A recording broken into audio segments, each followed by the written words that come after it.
जय श्री राम। बालक राम को गोद में लेकर महाराज दशरथ बड़े आनंद में भरे हुए हैं। कौशल्या महारानी ने भी ललक कर लखनलाल को ले लिया है तथा सुमित्रा ने भरत को और कैकेयी ने शत्रुघ्न को उठा लिया है। इस समय उनका तन प्रेम से पुलकित एवं मन आनंद मग्न हो रहा है। बालकों को गूंह कर बनाई हुई चोटियों में मणि और स्वर्ण के लटकन लटक रहे हैं और बालकों के उपयुक्त अच्छे अच्छे आभूषण बनाकर अंग अंग में सजाए गए हैं। माता पिता प्रेम पूर्वक देखकर और चुचकार कर तथा बालकों को चूम कर लाड करते हैं और हृदय से लगा लेते हैं। उन्होंने जैसे सुंदर बीज बोए हैं वैसे ही फल पा रहे हैं। देवता लोग बादलों की ओट में से यह कौतुक देखकर फूल बरसाते हैं और नवीन नेह से युक्त साधुवाद कहते हैं कि मानो विधाता ने अपने जीवन भर में इन्हीं माता पिता पुत्र सुहृद और परिजनों को रचा है।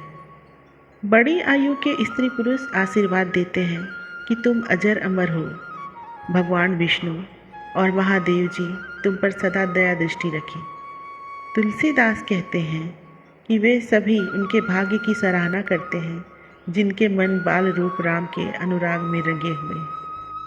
कौशल्या कहती है कि आज मेरे राम सवेरे से अनमने हो रहे हैं, अच्छी तरह दूध भी नहीं पीते।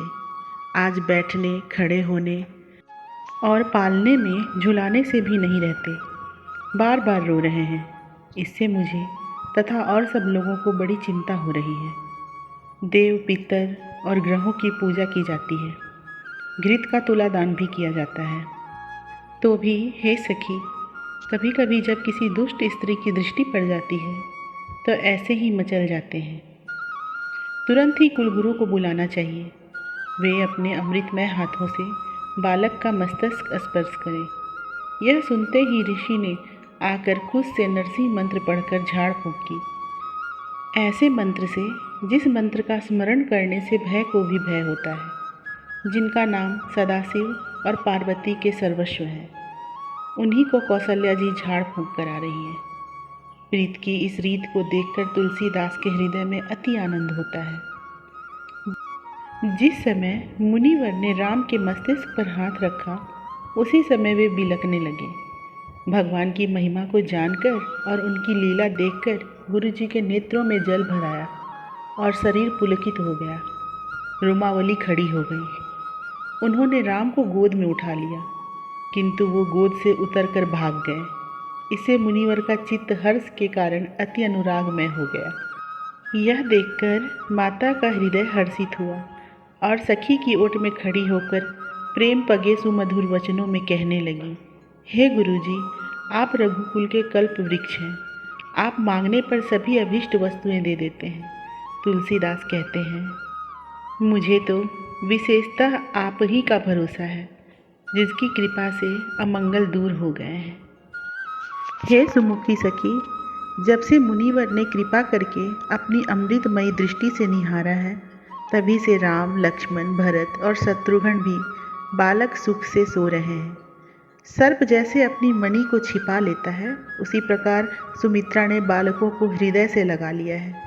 तुलसीदास जी कहते हैं कि माता कौशल्या अत्यंत प्रेम मग्न होकर निछावर कर रही हैं और उनके नेत्रों के कोए सजल हो गए हैं। कौशल्या आदि माताएं, कुल गुरु पत्नी अरुंधति और प्रिय सखियों ने आदरपूर्वक सब मंगलमय कृत्य किए और पृथ्वी के अलंकार रूप भगवान शंकर पर दूध चढ़ाने के लिए सुंदर गौओं का दोहन कराया। फिर महाराज ने अत्यंत विनय और सम्मानपूर्वक ब्राह्मणों को बुलाया और उनके पांव पूज सम्मानित कर तरह तरह के दान दिए तथा उनसे आशीर्वाद पाया, जिसे सुनकर देवराज इंद्र पुष्प वर्षा करने लगे। नगर में घर घर आनंद की बधाइयाँ बजने लगी।